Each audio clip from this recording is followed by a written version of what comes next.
So, good afternoon. I hope that you have all been enjoying this day as I have been. It's amazing the role that Latina women have had in our communities. They've been foundational to our faith and to all our organizations. And I'm now reminded of the story of the wedding at Canaan, where somebody asked, "Why did you leave the best wine for last?"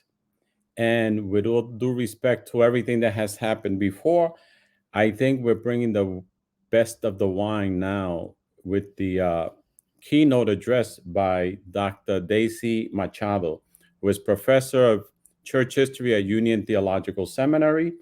She was the first Latina ordained in the Christian Church Disciples of Christ in the Northeast region and has served many congregations. She was also the first executive director of the Hispanic Theological Initiative.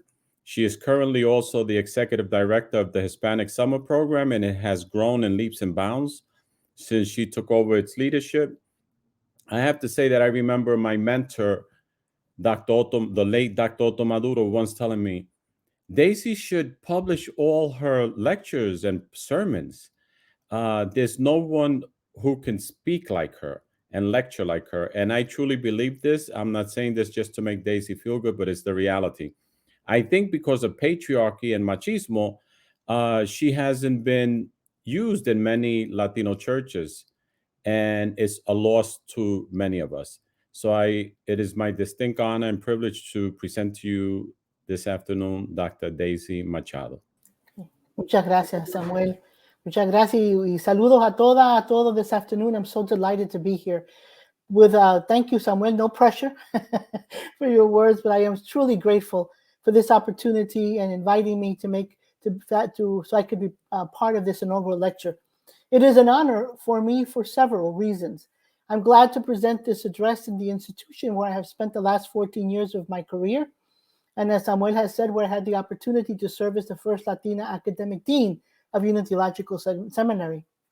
I'm also glad to deliver this lecture because I grew up in Brooklyn, in Williamsburg to be more precise, in a Pentecostal congregation of the Assemblies of God called Iglesia Cristiana Misionera, where immigrant families like my own created not only a community of faith with other immigrants, but where my family that had left Cuba right before the revolution was also able to find a home.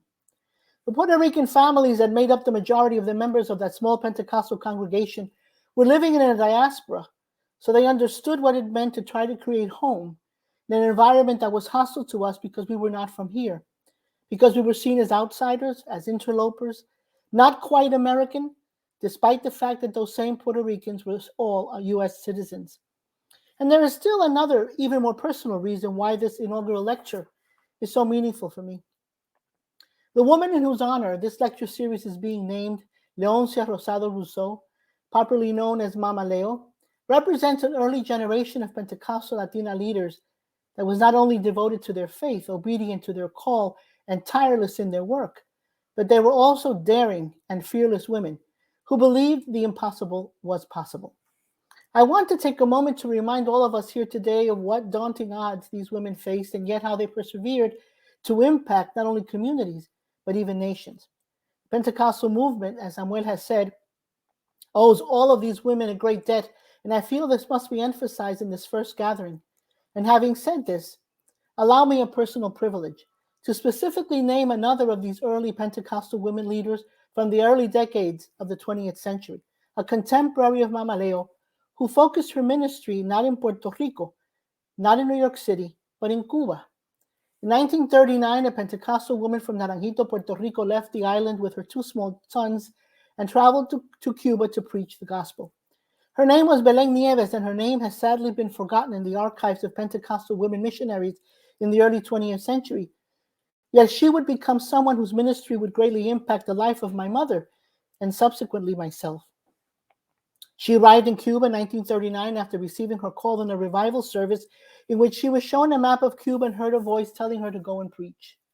After receiving this vision to evangelize the sister island, she arrived to Camagüey, Cuba, to preach, and my mother and my grandmother were the first converts to the message being proclaimed by La Hermana Belén. Belén Nieves would go on to found the first Pentecostal Assemblies of God church in the city of Camagüey in Cuba, And by her side was my mother, who she empowered to also preach and teach and develop her own leadership, which my mother carried on doing in that Pentecostal church in Brooklyn, where she provided me with a model for female leadership.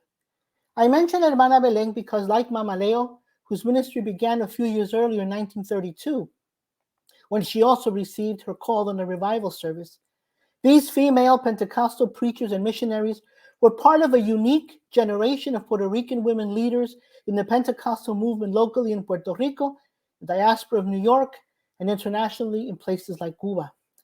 Theirs is a story of deep and powerful faith that would dare to challenge the limitations placed on women in the Pentecostal church in the early decades of the 20th century. But more than that, it empowered them to think and do what many Pentecostal male leaders had not done. Hermana Belén traveled to Cuba alone in 1939 with 2 small children, with no great economic support or big denominational backing, to carry on the work that she felt that God had called her to do. And truly, Hermana Belén Nieves was a pioneer. And I want to say her name here today with all of you as witnesses to the tireless work that she did despite the great poverty Cubans and all Latin Americans were facing in the late 1930s.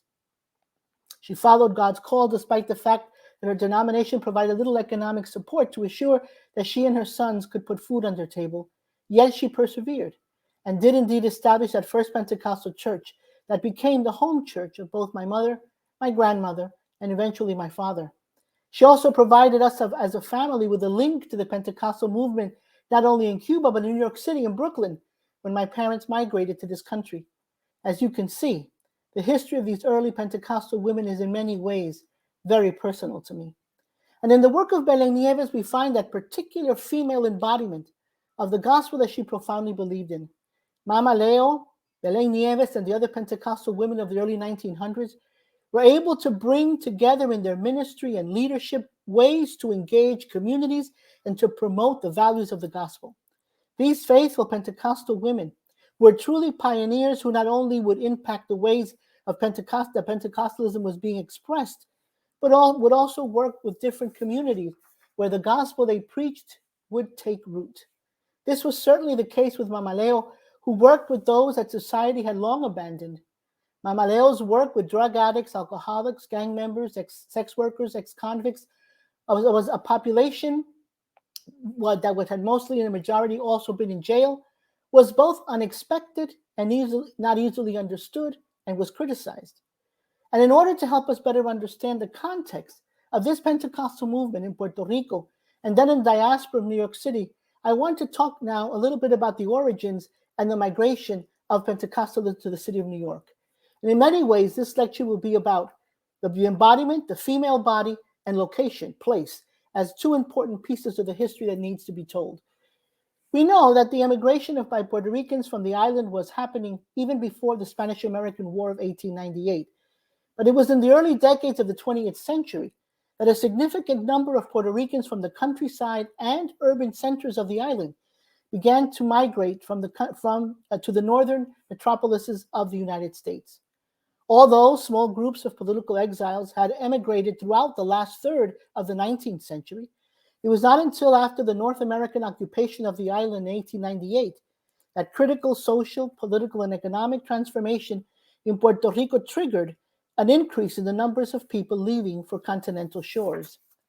The relegating of Puerto Rico to the status of a possession of the United States especially contributed to immigration, as the U.S. introduced changes that impacted all sectors of life for Puerto Ricans, producing a new marginal population due to a growth in population coupled with limited resources. By 1900, unemployment was very high. And by 1920s, the presence of large U.S. sugar monopolies indirectly encouraged thousands of small farmers to leave their farms and produced a large class of unemployed farm workers, displaced by new machinery being introduced in the cultivation of sugar and tobacco.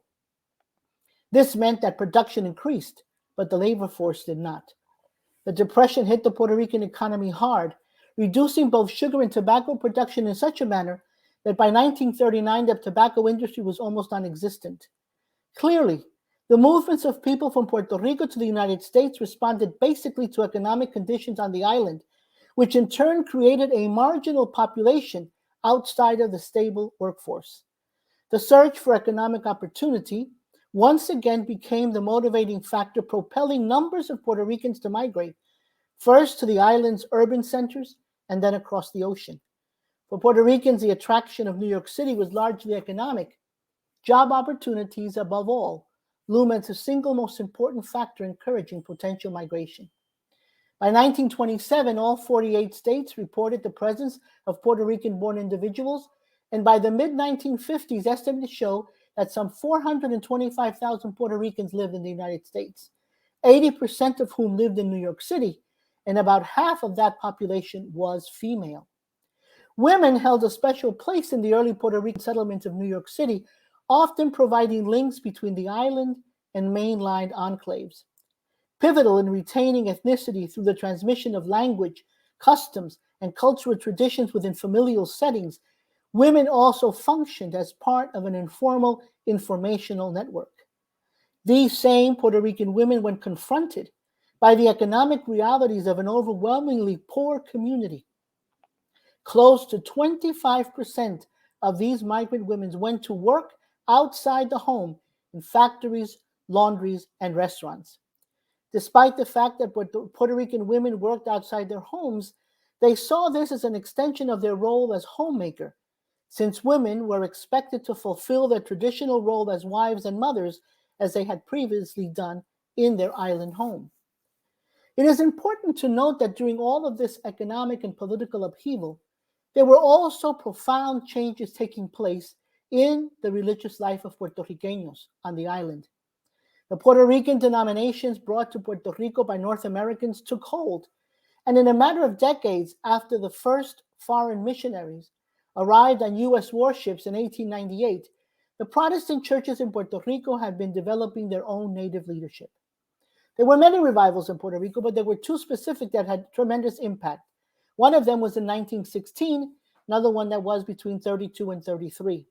And these further cemented the authority and the influence of Puerto Rican Protestant pastors and lay leaders and helped to motivate and promote a Puerto Rican brand of Protestantism with its own hymnody, its own use of musical instruments, la guitarra, la maraca, all of these was introduced.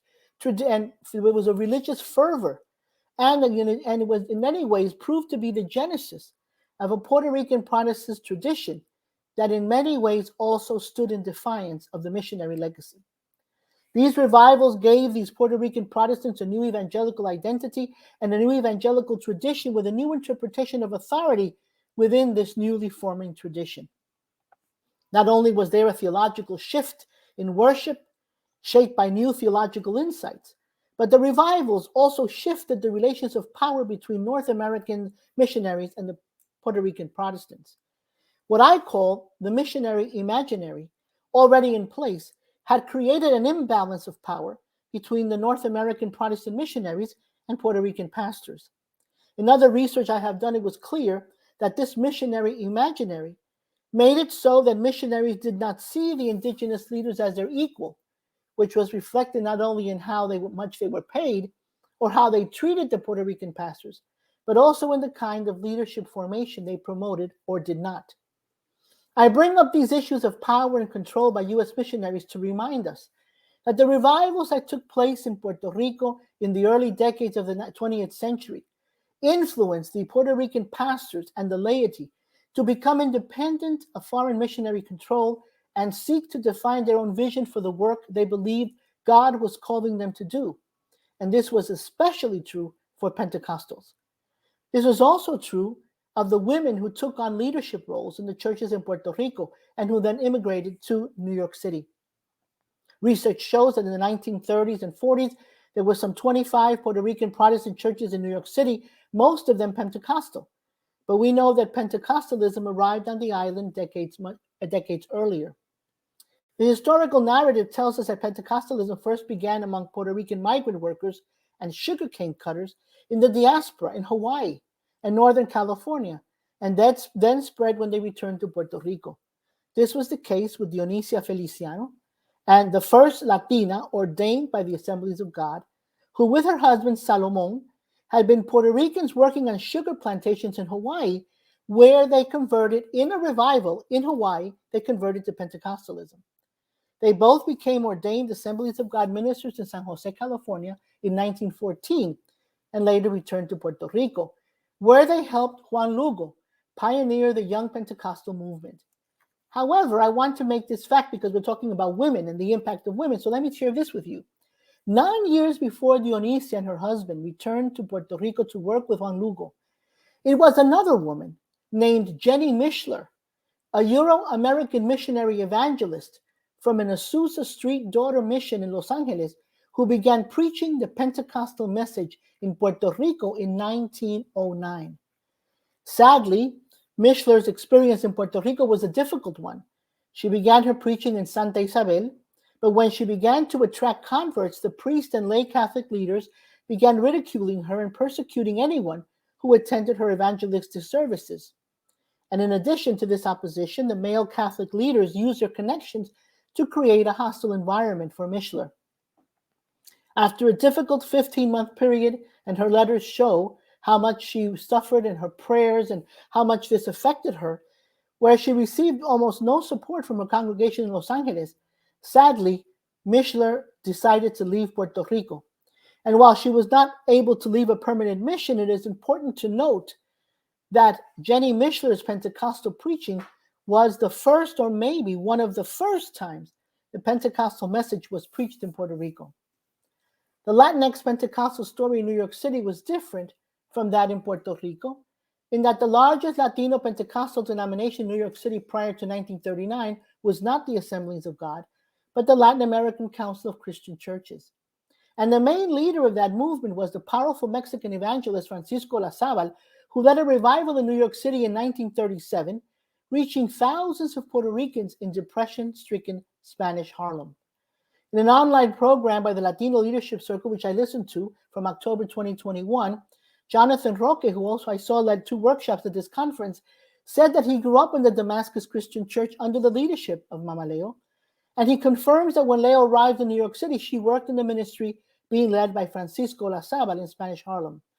And it is precisely in New York City, 1939, that Leo's story begins to take shape in an urban context of New York, as she begins to take on the role of an urban evangelistic preacher and social activist. Leoncia Rosado was born in 1912 in Toalta, Puerto Rico, and was the second of 5 children born to Gumercinda Santiago Ferrer and Manuel Rivera Marrero. Like other women in this early generation of Pentecostal leaders, Leo also received her call in a revival, as I've already said. Hers was in 1932 in a Disciples of Christ church, which was followed by a time of doing ministry in some of the poorest barrios in Puerto Rico. Having been foretold in a vision that she was destined to carry God's word across the ocean, 1935 she left the island for New York to continue her work as missionary and evangelist. She preached on street corners, offered her testimony to the glory of God, visited the sick, assisted in the general organization of the church. She also traveled to the Dominican Republic and other Latin American countries. Yet we know, and she testified in a survey, in an interview that was done, that despite her gifts and her dedication, she was limited by her gender and could only address the congregation from the floor and not from the pulpit. Yet she remained steadfast in her work. By the beginning of the Second World War, Leo marries Roberto Rosado, who was an elder in the church, and as can be expected, Leo's ministry was closely tied to the realities of the Puerto Rican community in New York City, which was, in its majority, an unskilled working class living on meager wages. The labor shortages brought on by the Second World War brought over 400,000 foreign contract workers, though very few of them were Puerto Ricans, and scholars argue that the departure of these workers after the war created the vacuum that was filled by Puerto Ricans who continued to concentrate in blue-collar, low-paying jobs. The war years were very important to the charismatic Leo, who now became pastor of the Damascus Christian Church, an event which Leo herself interpreted as a plan that God had laid out for her, a plan that included the induction of her husband into the army for service in the war, and a decision by 2 other male leaders, principal leaders, Fernando Noriega and Belén Camacho, that she be chosen as the one to continue as the pastor of the congregation upon the departure of her husband. It must be noted that even though Latinas have been ordained in the Assemblies of God since at least 1914, yet prior to the war, it was uncommon for a single woman to pastor her own church or be ordained in the pastoral ministry. Typically, women were licensed rather than ordained and served alongside their husbands as interim pastors or as pastors in small congregations. The fact that Leo's husband, who was ordained, supported her leadership as the pastor of the congregation when he left to serve in the war is important. But I think it's especially significant that two primary male leaders in the congregation also supported Leo as the one to take over as the pastor of Damascus Christian Church. The Damascus Christian Church, which Leo and Olazábal helped to establish in the 1930s, would become the Council of Damascus Christian Churches in the 1950s under the leadership of Leo and her husband, Roberto. No doubt that the resistance of women ministers serving as pastors of congregations was a battle these Pentecostal women faced on a daily basis, which prompted some of these women to create their own female-led denominations. Perhaps the most well-known one would be Mita, el Grupo de Mita. Leo was now pastor of a congregation and eventually became bishop of the council, but this did not mean that her struggle to be accepted as equal with her male counterparts had ended. She is quoted to have said of this situation in an interview done in 1985 this following. She said, "We women are treated as third-class soldiers by some of our male counterparts." While we can say that Pentecostal churches in New York City in the 1930s and 40s served as a sanctuary for those Puerto Ricans who had experienced the loneliness, isolation, and personal struggles caused by migration, Leo's growing ministry to drug addicts, alcoholics, gang members, etc., opened the door to new ways of serving the community, while it also redefined the role of women's ministry. This was a major turning point in her ministry, as was the creation of the Youth Crusade in 1957, which was one of the first major church-sponsored drug rehabilitation programs in the United States. According to Leo, both of these events were foretold in a vision in which the Lord took her to the edge of a river where God indicated that she was to retrieve enormous quantities of carrots from the waters. She agonized over this task and exclaimed to God that she could not do it, but God said to her, "Yes, you can. Continue. Take them out." And take them out she did. When the Christian Youth Crusade was initiated, Damascus Christian Church had expanded to include branches in other boroughs of the city, and it was sustained from funding within the church. It's very important. It was a self-sustained program. The major center was Damascus Christian Church in the Bronx, but there was also an upstate location called Mountaindale to which recovering addicts could go. Again, Mama Leo faced obstacles and resistance from within the congregation for this community-focused ministry. And in that same interview in 1985, Leo said the following. "Our church," she says, "was like any church like any other. It didn't work with alcoholics, etc. I came and told them of my vision. I understand these are alcoholics and lost souls and the lowest people in society. But God wants us to do this work." And they said, "Not here. No, not here." And I said to them, "Yes, here, because God mandates it of us." Leo was not only refocusing the church's gaze onto the community, but was actually taking the church to the streets. She was opening the doors of the church to those that no one else valued or cared about. She expanded the role of the church from serving only as a spiritual refuge to a place where the physical realities of addictions and violence, antisocial behavior, were now recognized and seen as important components of the church's response to God's call to serve and witness. In essence, what Leo was doing in her ministry and the work of the Youth Crusade was a type of community development that sought to respond to the repeated ruptures and dismantling of familial, individual, and communal networks brought about by Puerto Rican migration. She was also aiding in the stabilization of the Puerto Rican community at this significant point in its historical development. And I want to make a pause here to allow us to really let this sink in and to really try to fully understand and to grasp the importance of this ministry, and also to see how daring and how audacious it was. By reaching out to, by providing help to that particular demographic of addicts, gang members, etc., Leo was confronting the reality of a capitalist neoliberal society by daring to acknowledge that those that U.S. society had identified as unfit, surplus, and disposable were taken care of. Current scholars who study modern capitalist states argue that those who are identified in this way as unfit, as surplus, as disposable, these scholars say that when they're identified this way, societies then seek to erase them from public consciousness and leave them to rot in slums, and you can go on, in slums, in immigration centers, in detention centers, in prisons, the list goes on, and where they are stripped of dignity. These same folks are also warehoused in mass incarceration due to their location at the bottom of the urban order. Of course, I am using 21st century terminology to examine Leo's Youth Crusade ministry, but the language used does not alter the reality that the Puerto Rican community in New York City was facing in the 1950s and 60s and 70s when Leo was ministering. Today we see the escalating results of this concept of being socially superfluous, called superfluidity, in the mass incarceration of Latinos and Black men in this nation who are indeed at the bottom of the urban order and indeed are being erased from public consciousness.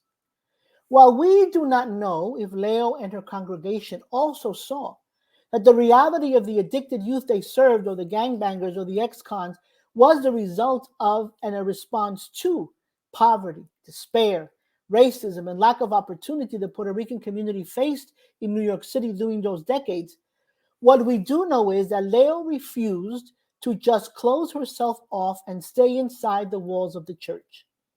She clearly showed that she was willing to obey God's call to wade deep into the waters and to retrieve those who needed to be saved, and to do this in a holistic way, focusing on both soul and body.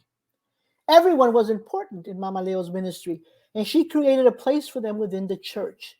And this is a very important aspect of the legacy that Mama Leo has left us for the 21st century in the nation state that we are currently living in. Yet as we take the opportunity in this conference to remember and to acknowledge and to celebrate the extraordinary ministerial work done by Leoncia Rosado Rousseau, I think it is also important to situate her ministry as a woman with the broader conversation about the leadership of women in the church today. Surely, the work that Mama Leo did as pastor, as evangelist, social advocate, community organizer, began well over 70 years ago, yet if examined within the context of studies done about women's leadership in the last 25 years or so, it can provide us with insights about the skills that she possessed that made her ministry such a success. And in identifying these skills, we can also garner a better understanding of the ways that women lead in the church and reinforce the key idea that women continue to be of great impact and importance to the ministry of congregations, denominations, and concilios across the nation. In essence, we can begin by simply confirming that women have indeed changed the landscape of Christianity in the United States, in Puerto Rico, in Latin America, in Latino congregations, but also in Euro-American congregations.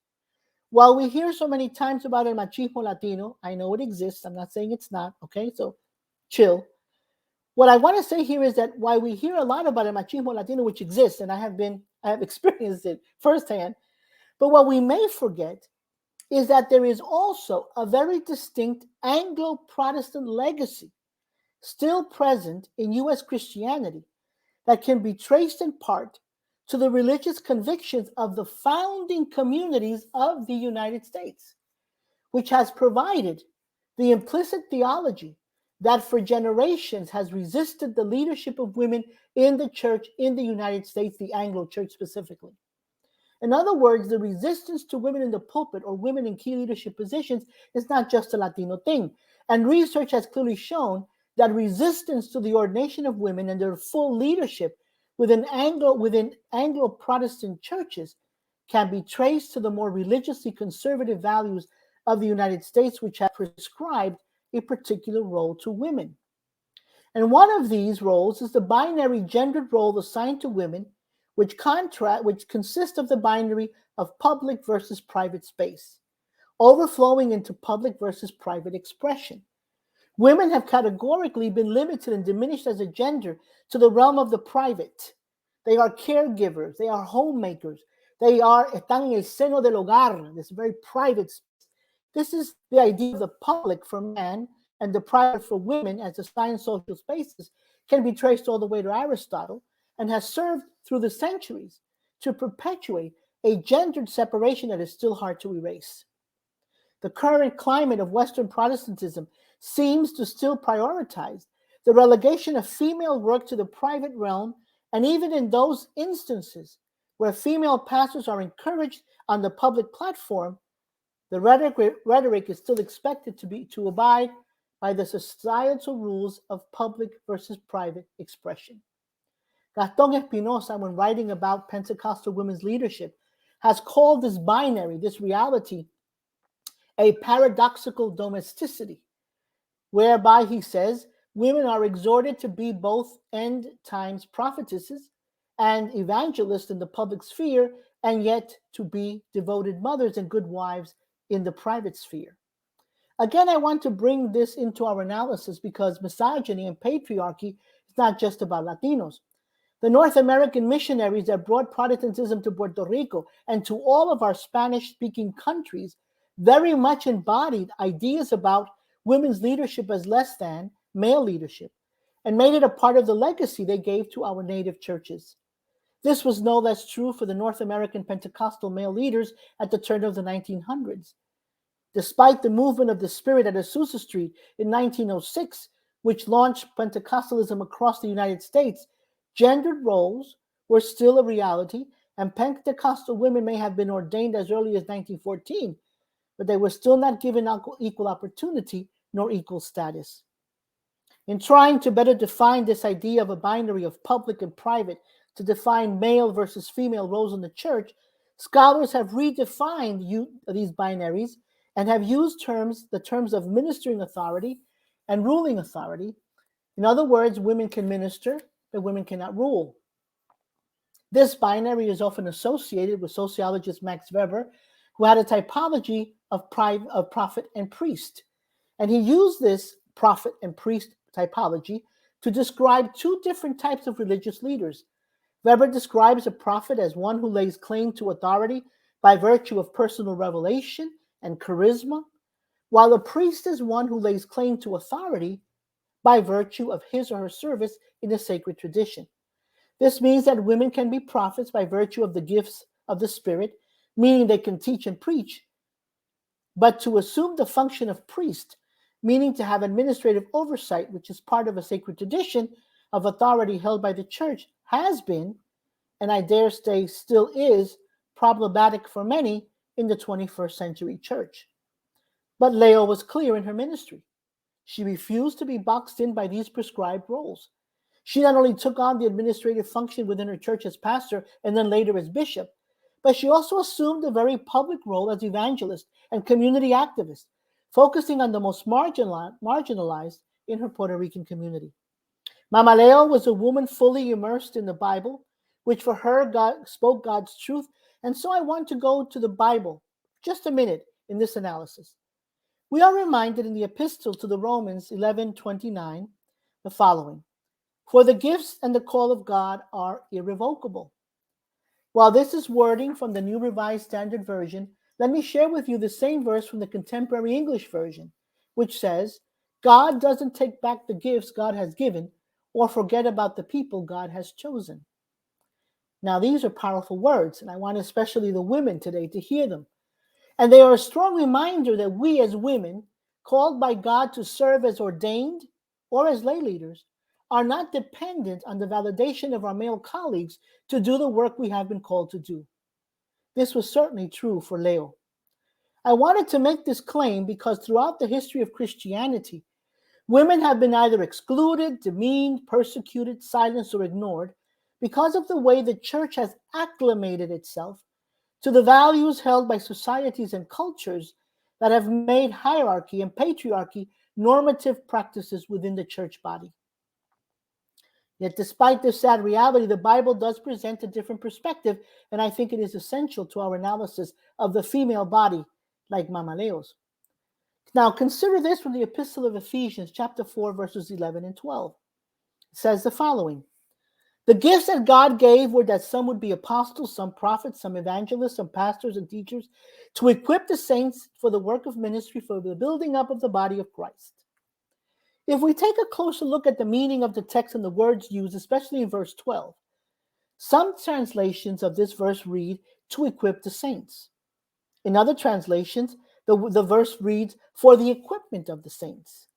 The Greek noun being used here is katartismos, which is derived from the Greek verb katartizo, which means to set bones, as in surgery.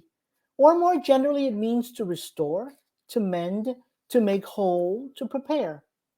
I find the use of this term very interesting and especially significant for us today, because what the author is implying to his readers, and the author is implying for us as well, is that the reason that God gives to the church the gifts that make some apostles, some prophets, teachers, pastors, is a means to set in place the broken bones found in the church, to restore the church so that it can be healthy enough to mature in the fullness of the knowledge of Christ, to prepare the church for the action, for the work that it can carry, that needs to carry out, work that only the church can do.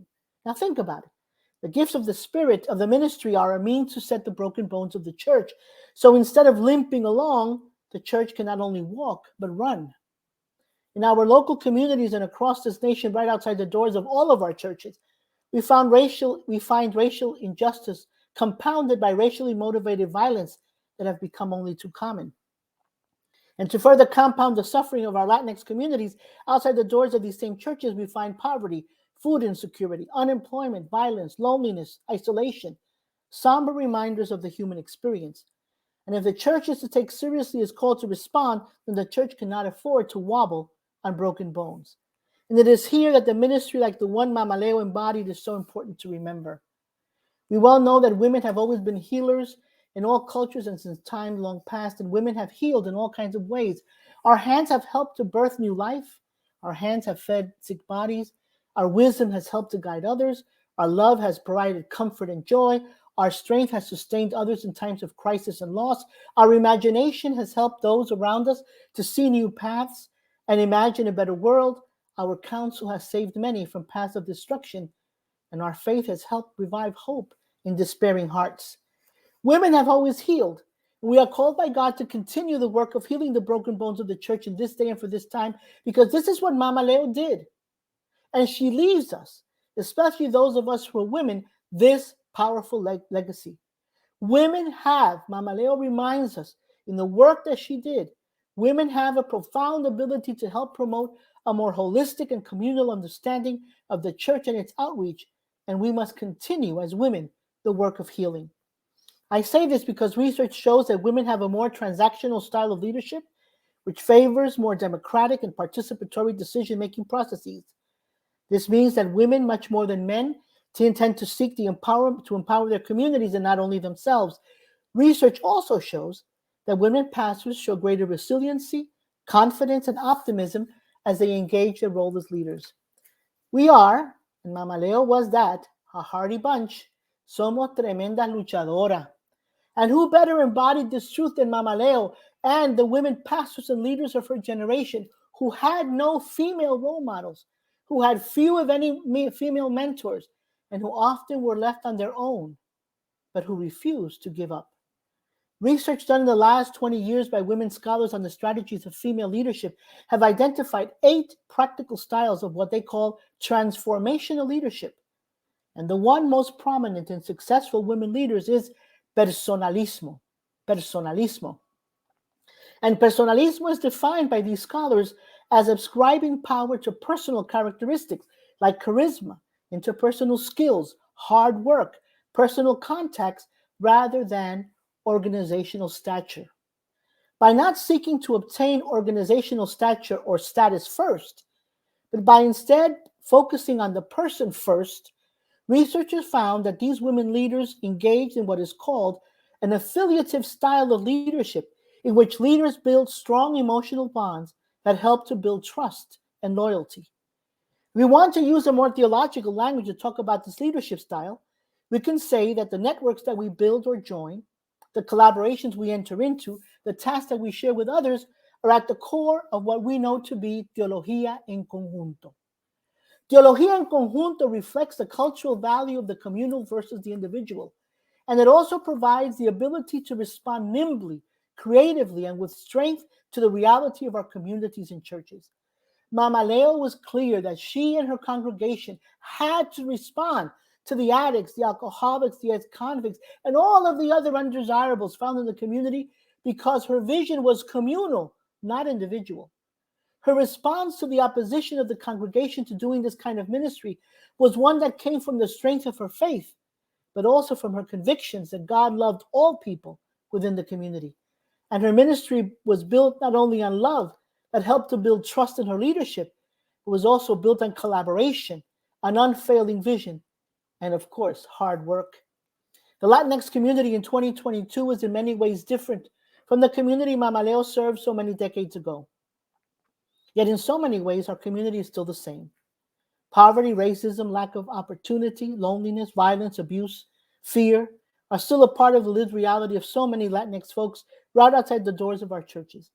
The challenges are just as daunting and the need is just as great in 2022 as it was when Mama Leo preached on street corners and from the pulpit and in large auditoriums.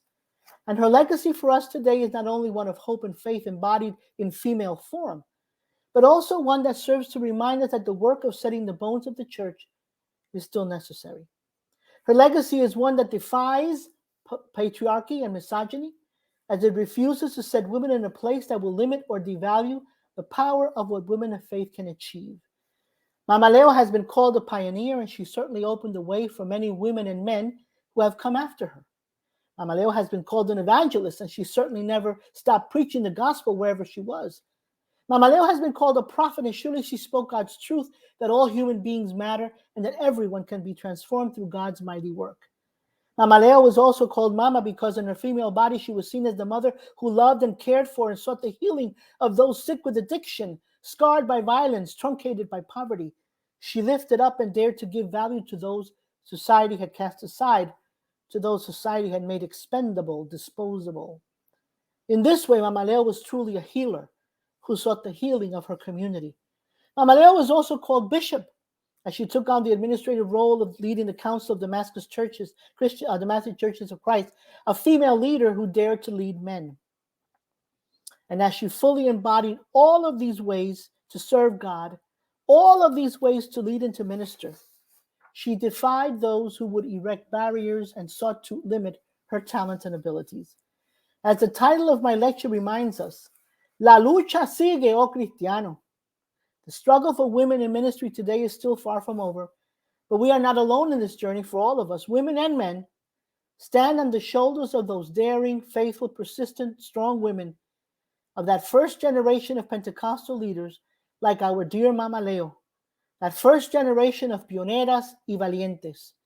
Whether we are Pentecostal or Baptist or Methodist or Presbyterian or Episcopalian, it doesn't matter, because Mama Leo has helped create a path for all of us to walk, women and men, and has left us a legacy for the 21st century of hope, of community work, of social action, of resistance, and of transformation. A legacy that makes it clear that the church cannot wobble as it moves to serve the communities it is accountable to. Hermanas y hermanos, amigas y amigos, Mama Leo calls us all to never forget, la lucha sigue, oh cristiano. Thank you. Thank you very much.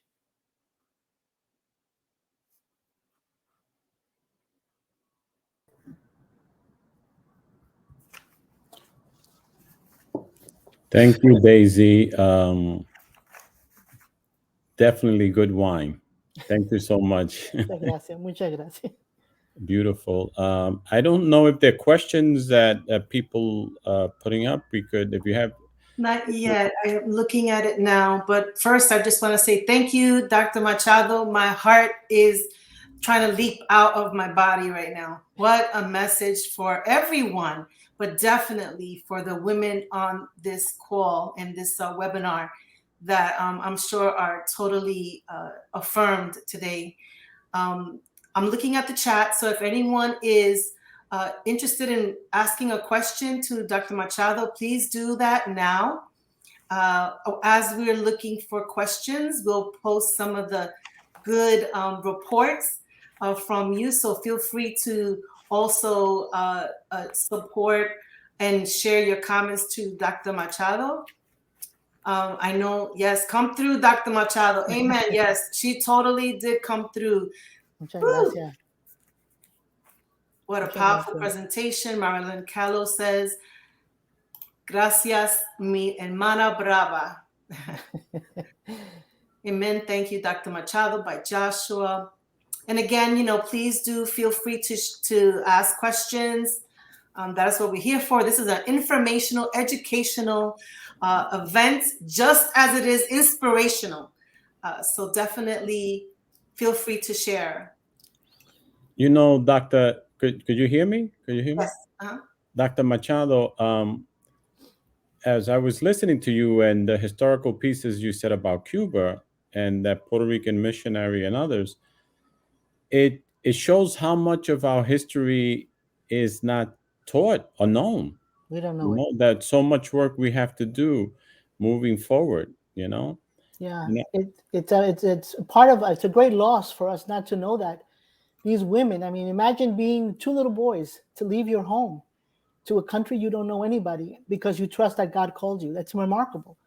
I mean, that kind of activity needs to be remembered because it serves as also a reminder of God's steadfastness with our community. We are a community that I wanted to bring in that analysis of those who are forgotten at the bottom of the urban, because we are a community that is often seen that way. At least we were seen that way in the past president, right? We were seen as a community of expendables, a community of unwanted, and the damage and trauma that was. And to remember these women who faithfully made a difference in these capitalist states, who stood up to it without maybe even recognizing what they were doing, is very powerful. No, Amaribel, there is no place to read about Belén Nieves. I know her because of my mother, because she lived with us when we came from the United States, because she was like my grandmother, and so I loved her. And unfortunately, my mother died, and I feel bad about this. I had notes, and I can't find them where I took my mom's about Belén Nieves, but she was a remarkable, remarkable woman. And I remember, she died when she was 75. And when I would go visit her after school when I was in high school, she lived in Greenpoint. She would be sitting outside in her little wheelchair, giving out tratados. It just killed me. It just killed me. I mean, to have that much faith, and I was 16 at the time and thought myself, I was such a, super cool kid. And there she was, dando tratado, put me to shame. Put me to shame. There's a question here by Rosa Mercado. How do we prepare and support the younger future female leaders to continue on with the legacy and La Lucha? I think that there are two ways. One is by creating opportunities, and the other is by providing avenues for training. I think that, we all women, and this is also done from a lot of the research that the research that I read, and I've been preparing for this lecture and for others. Latina women have the issue of families and, marriages and kids and, all of these things that you respond to. And often it's the economic issues that keep Latinas from really rising to be able to do the kind of ministerial work that they do. And this is leadership across the board, not just religious, across the board. Responsibilities where you have to work to help your family. You have all of these things that keep women from going on. And I think the church has to be cognizant of that and providing opportunities. For me in the Hispanic Summer Program has been very important now. We're really moving to do more work online. We want to start a particular organization for young women in seminary. But we need to be involved with one another, and denominations have got to open up and do more across-denominational work so that we can help one another, because the skills that maybe we have here, we need them here to share those. But opportunity and education, I think, are key. And sometimes we don't have either one. Yes, absolutely. Thank you for your work that you're doing with HCI as well. There's another question here by Olga Perez Martinez. How can we help women to shift from just settling to supporting our male faith leaders and support women faith leadership? This also applies to men. Yeah, no. That's a struggle that we had. I want to share personally that when I was installed as the first Latina of the Disciples of Christ Church in Brooklyn, in the church in Brooklyn, the elder of the church, the most la anciana más poderosa de la iglesia, who was loved, and I loved her. She was a woman, and she came to me, and I thought she was going to hug me after my installation service, and she held me, And she whispered in my ear, te doy 3 meses para que acabe con esta iglesia. I gave you 3 months to destroy this church. And I remember catching my breath because I had expected her to say, que Dios te bendiga, qué bueno que estás aquí. And that's what she said to me. So women's machismo is really hard, and it hurts, and it cuts deeply. And I think that, you know, we have so much of that happening within the culture. That's why I want to talk about U.S. culture, because Anglo culture is, the churches, a lot of majority churches, especially the more conservative ones, suffer from this. I think, again, education is something we do. And I think that working with the younger generations to really encourage them to rethink cultural types and cultural, ideas that have been embedded, to help them to find new ways and to speak about them. I saw that you had one of the conferences was about the Brown Church, and you had a young woman, younger generation woman, Kat, I think her name, right? Yes. I think it's about these opportunities to listen to new voices. That's important. You know, we have new voices that are telling us new things, and we have to open ourselves up for that. Yes, absolutely. And I'm hoping that people that have the power to give those open doors and training and opportunities are paying attention and are able to commit to that. There's another question here by Daniel Ramirez. Do you see parts of the Latinx Pentecostal church, including women, that have brought into the defense of a once great America? Can a deeper historical consciousness help to arrest this? You know, and Daniel, if this is you from California, saludos. I haven't seen you in a while. But anyway, I don't think necessarily, Daniel, it's about the buying into the great America. But I do think it's about this idea of a society that is Christian versus non-Christian or secular.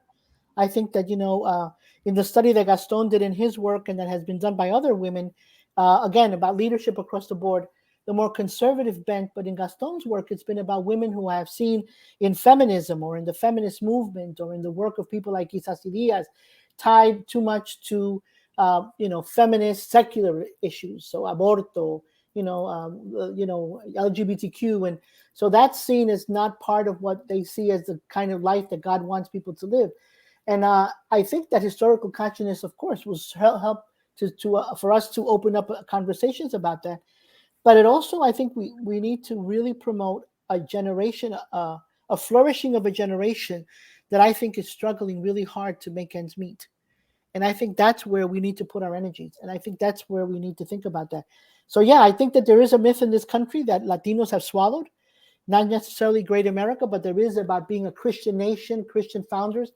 And historical, if you know your history, U.S. history, you're going to know that's not true. So once that is debunked, the conversations can begin. And I think that that's why education is key to all of that. Yes. I work with church planters and pastors, so I'm grateful for the spotlight that was given to Mama Leo and the people that she served in a day now when most church planters and pastors, even though they don't necessarily say it publicly, but rather have churches where ties are assured and social class, as you mentioned, is deemed better than those that you mentioned in your keynote, the unfit, disposable, bottom of the urban order. That's right. So what are you hoping for the people that are watching today, that they don't miss from Mama Leo's legacy, especially as they plant churches and pastor churches in urban communities? You know, one of the things that this I learned from Belén Nieves, and this I learned from my parents and from being an immigrant. I came when I was 3 years old to live in New York. It doesn't matter how much credentialing you have and how much education you have if you don't have heart. And my father always told me, vinimos de Cuba para que ustedes tuvieran oportunidad. We came so you would have an opportunity. And he saw that through education. And I didn't become the kind of doctor he would hope I would become. He hoped to see me in a hospital, but here I am. But he wanted to see that in us. He wanted us to see, not to have to struggle. My mother was a factory worker. He was a truck driver. He wanted us to be someplace else. But when I did church starts, I did 2 new church starts, one in Houston and one in Fort Worth. And one of the things that I learned, it didn't matter because my call was not about my credentialing. It was about my ability to do what Mama Leo did, to seek the healing and responding to the pains of communities that nobody cares about. And this nation has a whole list of disposables. A whole list of disposables. That's why I say that there's work that only the church can do. And Mama Leo, that's the legacy she leaves us. There's certain things that only a church can do. Because of the tools that it has, according to the verses in Ephesians, but also because of the Romans. It's irrevocable. God's call to us is not going to stop because we forget about it. God's going to continue to do that because we need our community. We live. Our community is hurting in so many ways, and especially our undocumented folks. So all of those pieces. And what I encourage pastors to do is to kind of rethink. What is it that makes us feel proud of the work we do, and to have an honest talk with God. Really, to have, I always think about that. Doesn't care. I can have 50,000 PhDs. Doesn't make a difference if I'm a miserable, horrible person with no heart and no ability to see my community the way God sees it, which is as a community worth loving and caring for. Daisy, I was thinking about Mama Leo in the last few days. And when I was growing up in the church, I don't know if this was your experience in the Pentecostal church, you couldn't even chew gum in the sanctuary. They would kill you. And I was thinking she had the ovaries to fill up the sanctuaries with mattresses to have people throw up. She was incredible. While going cold turkey. That was really radical in those days. And then these days, who does that today still? No. I mean, those are populations we still don't want to have anything to do with. Yeah.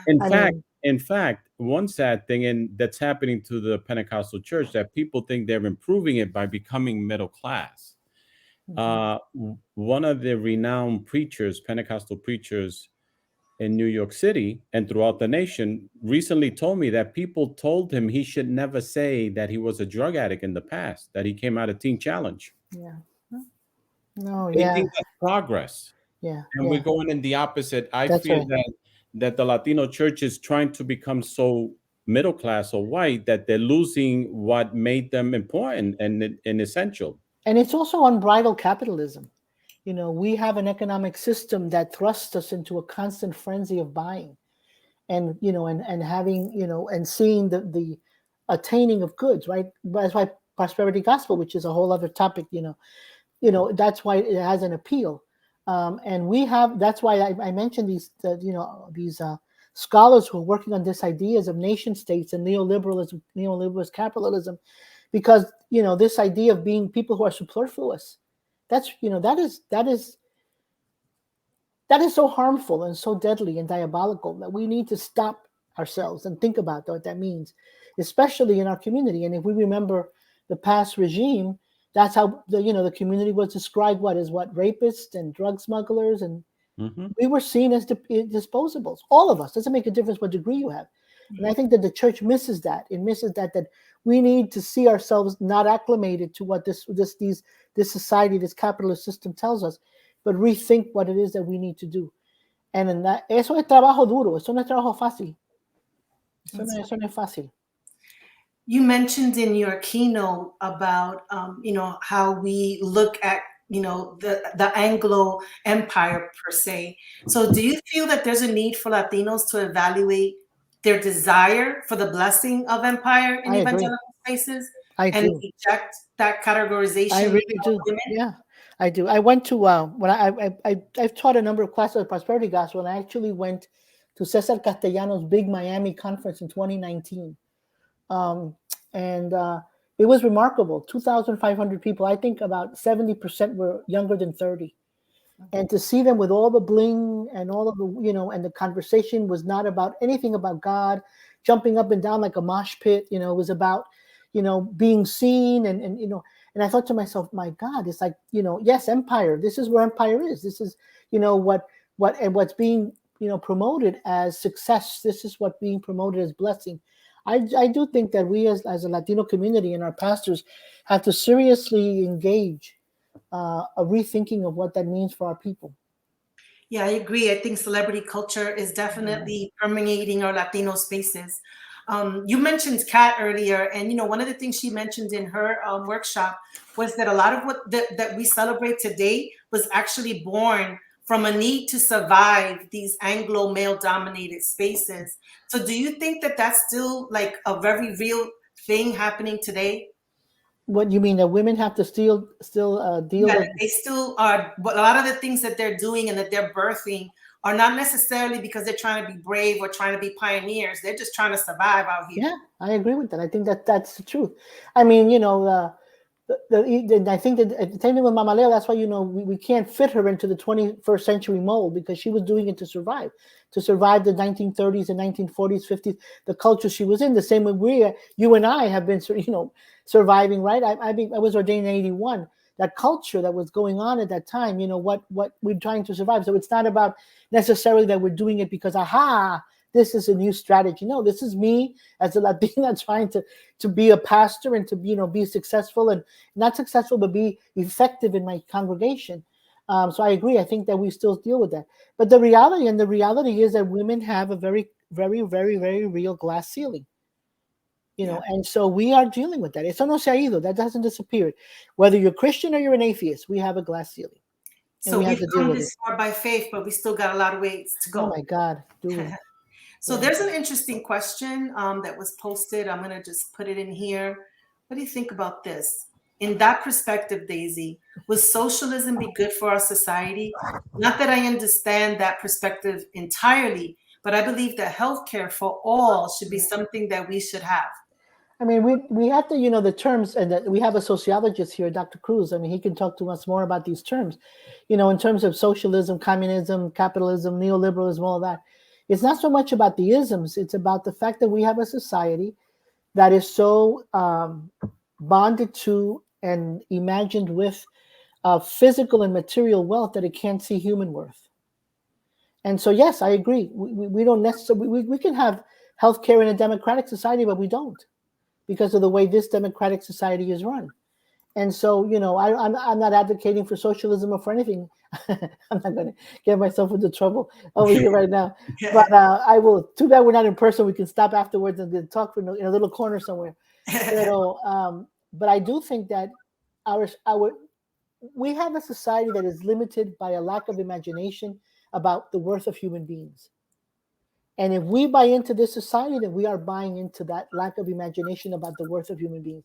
And I think that Latinos, Latinas, Latinx folks still have to deal with a lot of shame and a lot of, they don't, about who they are as brown people, as women, as, immigrante, laborers, whatever. We still deal with a lot of that because we are competing in this society that's false. And so we take on false values that hurt us. Yes, we need to have healthcare for everyone. We also need to have an immigration policy that doesn't destroy folks at the border the way it is now. I've been taking my students since 1994 to the border. We've been to detention centers in Port Isabel, and it's a horror. But the other part of it is a lot of people don't even know about it, including Latinos. We don't know about these issues. So, to be able to cast our way out of that is important as well.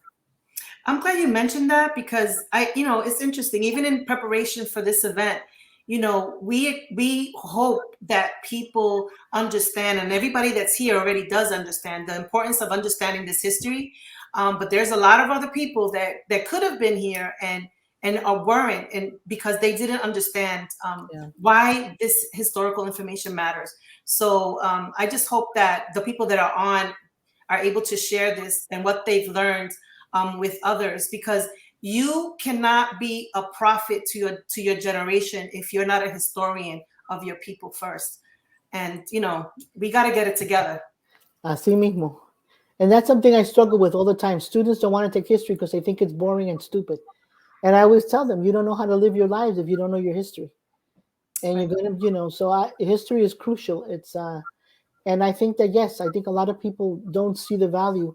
And I hope that our Latino leadership will make a shift and begin to understand the importance of knowing that our history in a fuller sense in terms of where we come from and how much, we have come this far by faith. Yeah, well, why did it take us so long? Why do we struggle so much? The history will tell us that, and that's where it goes. Amen, amen. And as we prepare to wind down, I'm just going to do one last call for any other questions. And then we'll have Dr. Cruz and Dr. Machado give us a charge as we leave this space. Any other questions? Let me ask Daisy another question, or at least a comment. As I was listening to the Brown Church workshop, which was fantastic, I think it's Cat.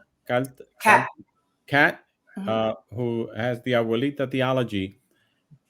I was listening to it, and I totally agree with what she was saying. The wisdom that comes. But how about the wisdom that comes from our culture that's not Yeah, necessarily Christian yeah, yeah. wisdom? For example, if we are honest, a lot of abuelitas were espiritistas with a little bit of Pentecostalism or their Christian faith. How could we honor those traditions that are not necessarily from the Christian faith?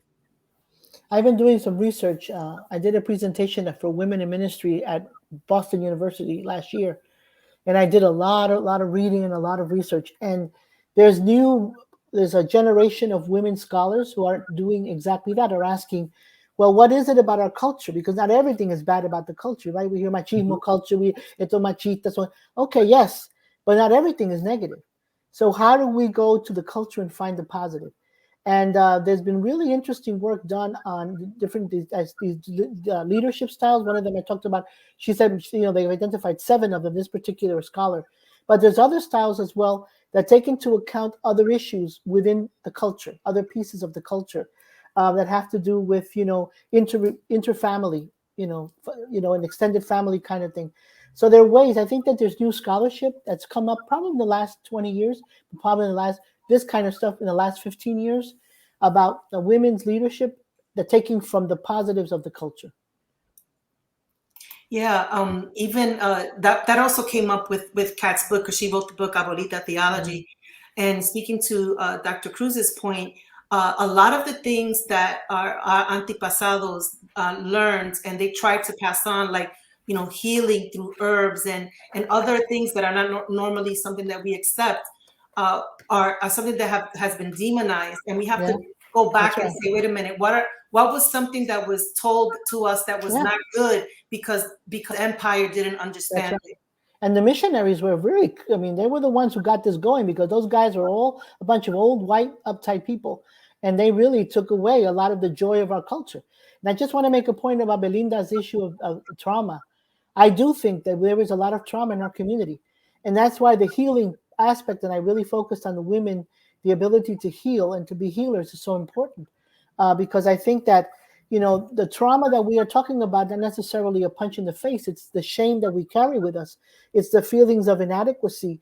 It's, I mean, I've been in this country since I was 3 years old, and I'm an old woman now. And I still worry when I teach in my classes at Union that my English is going to be okay. Do you believe that? So you go, Dios mío, a veces, and I think to myself, it's so much easier to do it in Spanish. I have to do it for these, non-Spanish speakers. Y a veces me pongo tan, digo, pero ya soy una vieja, what's going on? And it's all of this stuff that we have internalized, When I was little, when I was in 4th grade, I was asked by my teacher to apologize to my class, 4th grade, PS 16 in Brooklyn, for speaking that nasty language, because she caught me and another student, the only 2 Latinas in the class, speaking Spanish. I mean, there's so much that the system has done to encourage us to be ashamed. And I think that part of this healing that has to happen, that our churches can help us with, is this way of re-examining, not that our culture is not all demonized, and that we are not all inadequate. We have a lot of good things going for us that could be a blessing and a help to others. Amen. We have a question here from Bishop Raymond Rivera. He says, Mama Leo's message of personal transformation resulted in upward mobility for many of the marginalized, which at times disconnected them from their community. How do we deal with that paradox? That's why it's called a paradox.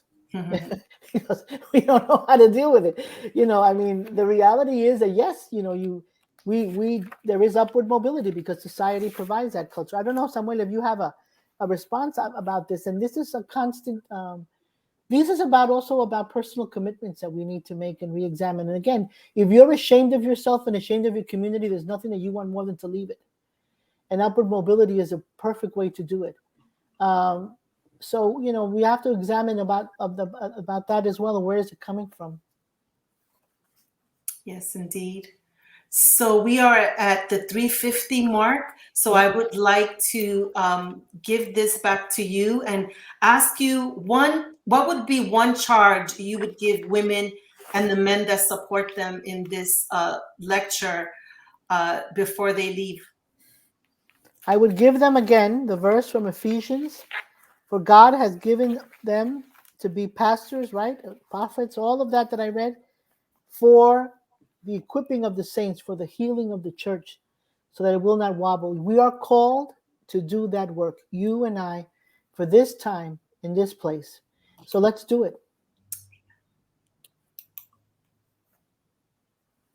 At this time, when we've come to the end of this lecture, I can't end without saying thanks in the tradition of abuelita theology that I learned about today, not to my abuela necessarily, but to my mother, Ines. In the mid-1950s, my father had been drafted to the military and he was in Germany. And in a phone conversation they had, they said, we need a church for our family. And my mother went out and sought out Iglesia Juan 316 in Carlton Avenue. And she was the one who originally brought the family to the church and to the Christian faith. And she raised all her 11 children in the faith together with my father. So I want to honor her this afternoon. I also want to thank Liz Rios for all the help that she has provided in making this my lecture series happen. I'm glad that I asked her to join me in working on this several months ago. I had no idea how powerful her contribution to this lecture series was going to be. So I want to thank her. Daisy, thank you for wonderful presentation, for wonderful keynote. I want to also thank all the presenters. I was only able to see 2 different workshops, but they were like fantastic. I want to encourage everyone who's on here to continue the work of doing research on Latinx evangelical and Pentecostal studies. We need to do more of it. We also need to, I hate to do this, but somebody put fundraising events to continue, and they just put it up there. We still need to raise some more funds so that this lecture series could be endowed for many years to come. Thank once again, Dr. Serene Jones, president of Union Theological Seminary. She has really led this institution in a fantastic way. It's one of the most vibrant seminaries in the United States. And just thank you to all, and God bless you. And let's keep on working together. Muchas gracias. Bendiciones para todo. Thank you very much. I enjoy being a part of this. God bless you all.